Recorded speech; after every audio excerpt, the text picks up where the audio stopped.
The diplomatic crisis between the United States and South Africa has erupted into an unprecedented standoff, with Washington expelling South African Ambassador Ebrahim Rasool and Pretoria refusing to back down.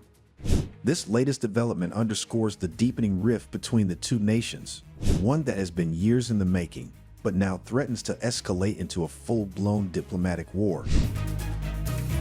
The controversy was sparked when U.S. Secretary of State Marco Rubio took to social media to announce that Rasool was no longer welcome in the U.S., branding him a race-baiting politician with an agenda against the Trump administration. In his scathing post, Rubio cited Rasool's recent remarks about Trump's handling of racial politics, particularly his claim that the president was mobilizing his supremacism and using white victimhood as a dog whistle. Rubio's attack was bolstered by an article from the far-right publication Breitbart, which amplified the ambassador's remarks and painted him as a radical opponent of American values. In an extraordinary move, Washington ordered Rasool to leave the country within 72 hours, a decision that sent shockwaves through diplomatic circles. While the U.S. has previously expelled lower-ranking diplomats over espionage or misconduct, removing a senior ambassador in this manner is almost unheard of. The message was clear: the Trump administration would not tolerate criticism from foreign diplomats, particularly those who challenge its racial and domestic policies. The expulsion is not an isolated incident, but rather the latest chapter in a deteriorating relationship between Washington and Pretoria. Since Trump returned to office, his administration has taken an increasingly hostile stance towards South Africa, frequently accusing the government of unjust racial discrimination against white Afrikaners. Just last month, Trump issued an executive order freezing U.S. financial assistance to South Africa, citing concerns over land reform policies that allow the expropriation of land without compensation. Pretoria has consistently rejected these allegations, arguing that its policies are aimed at correcting historical injustices rather than targeting any specific racial group. The expulsion of Rasool has ignited a firestorm in South Africa, where opposition parties and political leaders have condemned the move as an act of aggression. The economic freedom fighters, led by firebrand politician Julius Malema, accused Trump of trying to bully South Africa into submission. In a blistering statement, the EFF urged President Cyril Ramaphosa to stand firm, dismissing Trump as an orange clown intent on undermining South African sovereignty. The Pan-Africanist Congress of Azania echoed these sentiments, with Secretary General Apapu declaring that South Africa is not a puppet of the U.S. It has the right to govern without interference. Despite the growing backlash from Washington, Pretoria has taken a more measured approach. In an official statement, the South African presidency called the expulsion regrettable, but emphasized that the country remains committed to fostering a mutually beneficial relationship with the U.S. This diplomatic language reflects the delicate balancing act Ramaphosa's government must perform, asserting national sovereignty while avoiding an outright collapse of relations with a global superpower.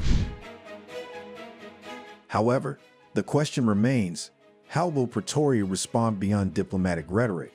While the South African government has refrained from issuing retaliatory measures, pressure is mounting for a stronger stance.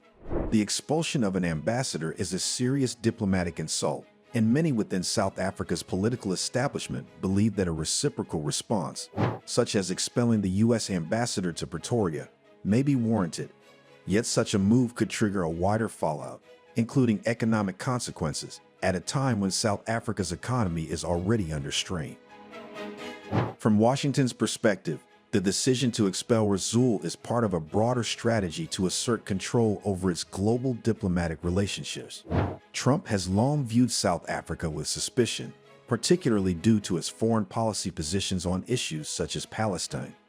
Rasool's pro-Palestinian stance has reportedly made him an undesirable figure in Trump's inner circle, further complicating his tenure as ambassador. A South African diplomat, speaking on condition of anonymity, noted that someone with Rasool's history of pro-Palestine politics is not likely to do well in that job right now.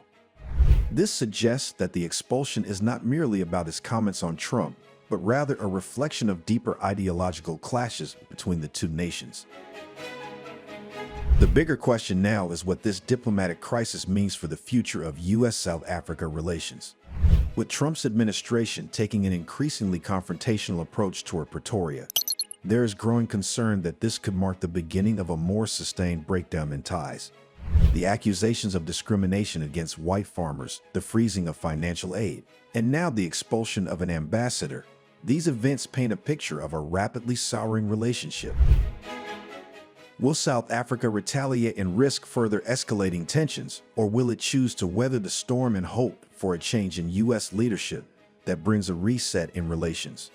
How will this crisis impact trade, security cooperation, and diplomatic engagement between the two nations? The stakes are high, and with both countries standing firm, the next move will be critical.